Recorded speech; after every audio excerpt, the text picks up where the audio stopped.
around systematic risk and low probability, high risk events. These are areas around business continuity planning. I think a lot more CEOs are now thinking about business continuity planning than was the case before. And the whole process of integrating effective risk management into the business processes is certainly one of those areas that CEOs are focusing on very much.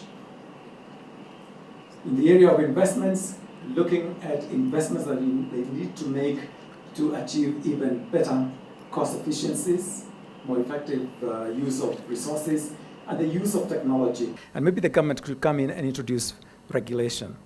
And those areas are around safeguarding intellectual property, around social and environmental stability. Those are the two major areas where CEOs would like to see a lot more involvement of government to bring in regulation.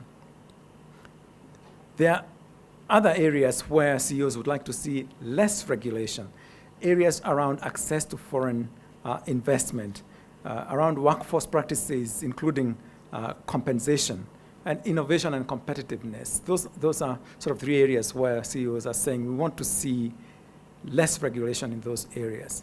But in fact, in many other areas, CEOs feel that existing regulation is adequate, but what is lacking is enforcement.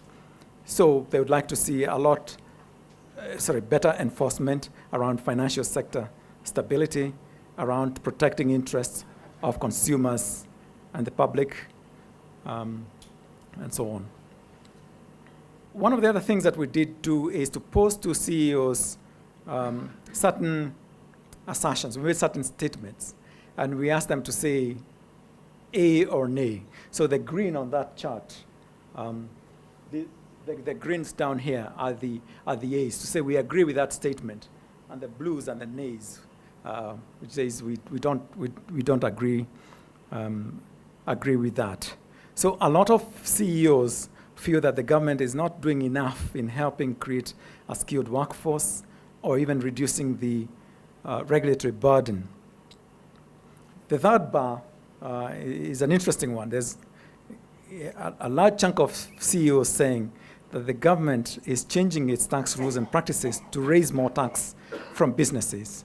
In other words, feel that the policy around taxes and the implementation of tax laws is being flexed somehow to enable the government to get more out of the lean kitty that businesses have got. And we got a lot of CEOs saying they don't believe that the government helps secure access to resources, including water, energy, and so on, and that the government should be doing much more than it is. We got lots of CEOs saying they agree that the government should drive convergence of tax and regulation. And here we're talking about East Africa. So we're talking about harmonizing the tax laws and tax practices within the region, harmonizing regulation. If we're going to be a common market at some point in time, we have to work towards harmonization. About 40% of the CEOs feel that the government does not have clear long-term environmental policies, that the government does not protect biodiversity, and a lot of CEOs, about 33%, feel that the government is not doing enough to improve healthcare access at lower costs. So in a nutshell, that gives you a flavor. It's a quick rundown in the results. The whole idea was really to give you a flavor of what CEOs are saying, and that would give you a chance to then chip in. Maybe you have different views. Help you clarify some of the thoughts. Maybe challenge some of these things that are being said over here. So in a way, very much fodder for the discussions that are going to take place after this. So that's it from me. Thanks very much. I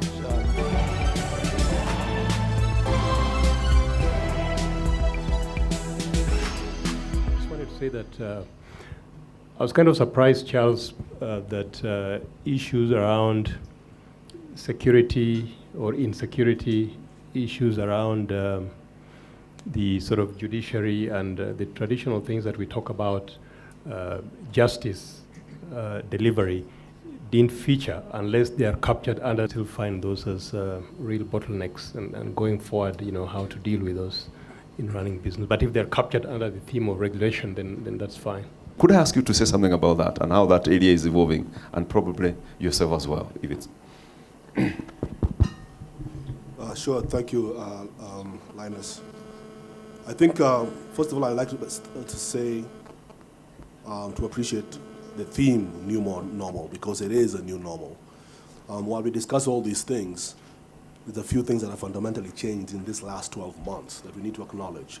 We're not going to go back to anything between 12 months back, because we now have an opportunity, on one hand, bandwidth and all that, but it's also a risk. And kind of answering the previous question in terms of government, I agree with you. We do need to acknowledge that government has tried to step up to their role. But essentially, I would have to underline that it's more from a reactive point of view.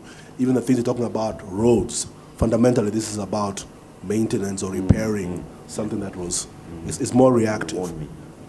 My issue would be with where we're going in terms of technology and regulation required in that environment. I think government is too slow in that. I'll give an example. There's a lot of excitement about the fact that there's more bandwidth in the country. But who's concerned about regulation, child safety, and issues like that? Government needs to worry about that, because what I anticipate is going to happen here is something will go wrong before government gets into that. So I think from that perspective, given where we are today, it presents an opportunity for us, but just looking from a government point of view, regulation needs to be a little bit more proactive. From a business person point of view, yes, it's an issue of cutting costs. Yeah. But we need to appreciate that you can cut the costs, but what you need to do, you still need to do. What we're looking at here is alternatives are now available. Yeah. The bandwidth presents that alternative, and we need to figure out how to best use that.